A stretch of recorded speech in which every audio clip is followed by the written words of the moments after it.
बेटा तुला चॉकलेट पाहिजे का? तुम्ही चोर काका आहेत का?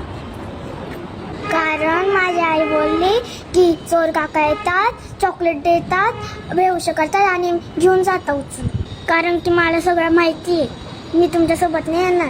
मी काही फसणार बिसणार नाही हा. पण मम्मीने तर सांगितलंय की चोर चॉकलेट घेऊन येतात, पण हे चोर तर कॅडबरी घेऊन आले.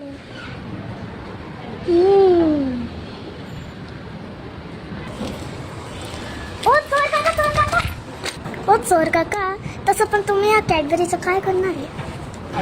मी काय पण करू, तुला काय करायचंय? मी तर तुला देत होतो, तूच नाही घेतलं. तुम्ही ती वाली कॅडबरी मला देऊन टाका आणि तुम्ही ना दुकानातून जाऊन ना चॉकलेट घेऊन, कारण की चोर लोक